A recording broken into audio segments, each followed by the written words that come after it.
Operation के लिए C-17 विमान से मार्कोस कमांडोज को कमर्शियल शिप पर उतारा गया, जिसके बाद लुटेरों को सरेंडर करने के लिए बाध्य होना पड़ा। सोमालिया की कोस्ट के करीब इससे पहले पाकिस्तानी मछुआरों की जान भी इंडियन नेवी ने अपने ऑपरेशन के जरिए ही बचाई। पौरी से इंडियन नेवी ने अपनी वारशिप को डिप्लॉय कर दिया था इंडियन रीजन के अंदर। 1400 समुद्री मील दूर एक कॉमर्शियल मालवाहक जहाज पर सवार 35 सोमाली समुद्री लुटेरों को नौसेना ने सरेंडर करने के लिए मजबूर कर दिया। तकरीबन 14 लाख की फौज है, लेकिन 8 लाख जो है वो एक्टिव मिलिट्री के लोग हैं। पाकिस्तान के पास कुछ 6.5 लाख एक्टिव पर्सनल है। ठीक है जी। सो इंडिया का और पाकिस्तान का comparison in terms of military capability तो कोई नहीं है। India is far more powerful. अगर हमारी जान उन्होंने बचा दिया है, फिर भी हम कहेंगे कि ये नफरत है, ये झूठे हैं। ये झूठे ही हैं, ये बस अफवाह है और कुछ भी नहीं है। हम इस लायक है कि हम मुसीबत में फंसे और हमारी कोई मदद ना करे। फिर मैं तो यही कहूंगी कि हम इस लायक है। जब उन्होंने एक नेकी की है, हम कह रहे हैं कि वो झूठे लोग। भारत की जो अब ये नई हिकमत अमली है कि पाकिस्तान उनके बकौल भारत के लिए बिल्कुल मैटर नहीं करता। तजारत के साथ पाकिस्तान का बहुत फायदा है। ठीक। इंडिया को फर्क नहीं ज्यादा पड़ता, वो इतनी दुनिया में तजारत कर रहा है कि वो आप करें या ना करें, उन्हें कहना चाका ही कोई नहीं। पिछले 75-76 सालों के अंदर वो मुल्क अपनी डिप्लोमेसी करता करता कहाँ चला गया, और हम दुश्मनी करते, और हम अभी दुश्मनी करते करते यार ये काफर की प्रोडक्ट है, ये इंडिया की प्रोडक्ट है, ये इसराइल की प्रोडक्ट है। और यार तुम लोगों के पास एक इसराइल या इंडिया के मुकाबले की प्रोडक्ट है?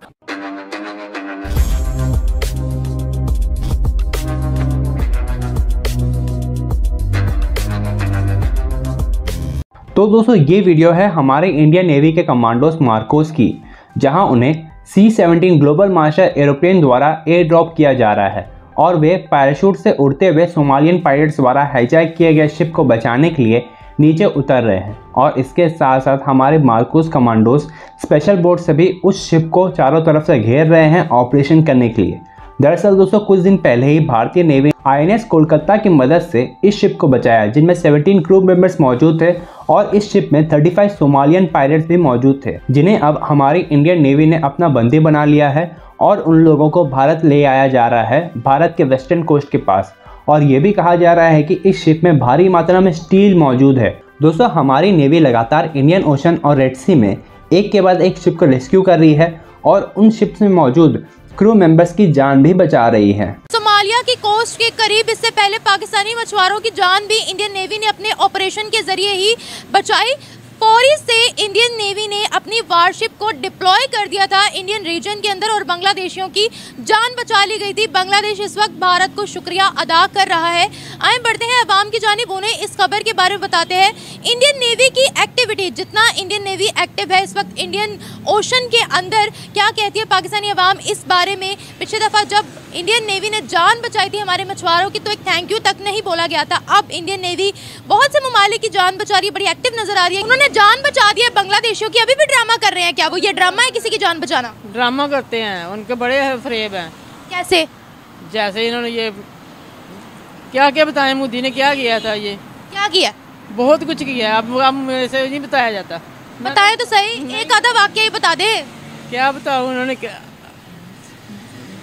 बात करके मुकर जाते हैं। वो हर कुछ करते हैं, लेकिन हमला करते हैं, सारा कुछ इस कश्मीरियों को मारा, क्या कुछ किया। कश्मीरियों को तो वो आगे पहुंचा रहे हैं। नहीं पहुंचा रहे, वो खत्म आगे निकल गया कश्मीर। खत्म कर रहे हैं, खत्म कर रहे सारा कुछ। खत्म किया, कितने मुसलमानों को वहाँ पर खत्म किया, कितनी आबादी कम हुई है वहाँ मुसलमानों की? बहुत ज्यादा कम हुई है। ये तो से ट्रिपल हो गई है। फरेब हो रहा है सारा कुछ। कौन सा फरेब? ये जो फरेब कर रहे हैं ना, कुछ बताते हैं करते कुछ हैं। इनकी बांग्लादेश निकलना चाहिए, कभी इतबार नहीं करना, कभी इतबार नहीं करना। अगर हमारी जान उन्होंने बचा दिया है, फिर भी हम कहेंगे कि ये नफरत है, ये झूठे हैं। ये झूठे ही हैं, ये बस अफवाह है और कुछ भी नहीं है। हम इस लायक है कि हम मुसीबत में फंसे और हमारी कोई मदद ना करे। फिर मैं तो यही कहूंगी कि हम इस लायक है। जब उन्होंने एक नेकी की है, हम कह रहे हैं कि वो झूठे लोग। नेकी की है, हमने देखा ये अफवाहें हैं। ये डाटा है, हमारे मछुआरे वापस आए थे, उन्होंने बचाया था, यरगमाल बना लिया था हमारे मछुआरों को। बनाया होगा, लेकिन मुझे नहीं यकीन। अब जो बांग्लादेशियों की उन्होंने जान बचाई है, इस बारे में आप क्या कहेंगी? मेहरबानी होकर बचाई है, तो लेकिन इनमें भी उनका कुछ होगा। क्या होगा ये तो बता दे। ऐसा इसके पीछे भी उनकी चाल है। उनकी चाल है, बिल्कुल ऐसे नहीं। साजिशी लोग हैं वो, बहुत ज्यादा। ये शुरू से साजिश ही करते हैं। क्या साजिश किया ये बताएं? थोड़ा कुछ किया। पाकिस्तान जब बना उन्होंने क्या कुछ किया? क्या किया? लोगों को मारा, अब भी मारे हैं। बच्चे को अगवा कर लेते हैं, फिर उनको क्या क्या कैद, मेरे चचा खुद कैद हुए थे, इसलिए कुछ किया कि जब उनको पूछते थे ना कि क्या हुआ आपके साथ, तो बता नहीं सकते थे कि हमारे साथ क्या हुआ, लेकिन इतने मेरे चचा रो रहे थे। आपके चचा कौन थे? मेरे चचा मोहम्मद अली। मोहम्मद अली थे, वो कहाँ कैद थे? वो इधर इंडिया वालों ने किया था, जब पाकिस्तान और इंडिया ने जंग छिड़ी थी ना। अच्छा। तो ऐसा कुछ किया था कि खाने को वो क्या देते थे कि मैं बयान भी नहीं कर सकती। ये कब की बात है, कौन सी जंग की बात है? ये 1947 की बात है। 1947 की बात। हाँ। पाकिस्तान आजाद हुआ जब, हाँ देखें वो आज़ादी का वक्त था, उस वक्त मुसलमानों पर, हिंदुओं पर, सिखों पर, तमाम लोगों के खून बहे थे, किसी एक कम्युनिटी का नहीं बहा था। बहा तो था, लेकिन अब भी उनको नहीं है, अब भी नहीं है कर सकते वो कुछ भी। इंडिया के पास जो जिसे कहते हैं ना कि एक बड़ी तादाद में लोग अवेलेबल है लड़ने के लिए, क्योंकि आबादी बहुत ज़्यादा है उनके लिए। सो उनके पास बजट बहुत ज़्यादा है। आप देखिए इंडिया के पास तकरीबन 8 लाख एक्टिव मिलिट्री पर्सनल है, ठीक है जी। आप देखिए ना, तकरीबन 14 लाख की फ़ौज है, लेकिन 8 लाख जो है वो एक्टिव मिलिट्री के लोग हैं। पाकिस्तान के पास कुछ 6.5 लाख एक्टिव पर्सनल है, ठीक है जी। सो इंडिया का और पाकिस्तान का comparison in terms of military capability तो कोई नहीं है। India is far more powerful, India is far more capable than the Pakistani military in terms of पैसे देख लें, इन टर्म्स ऑफ नंबर देख लें, इन टर्म्स ऑफ आप उनका जो मिलिट्री का बजट देख लें।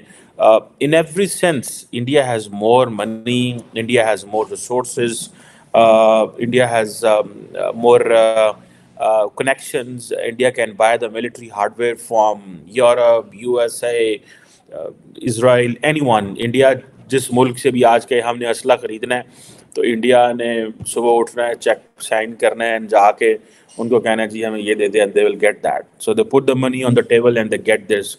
जिसे कहते हैं ना कि वो अपने टॉयज़ ले आते हैं वहाँ पे, military toys. So they have money, they have resources in that. Pakistan के पास ऐसी कोई गुंजाइश नहीं है।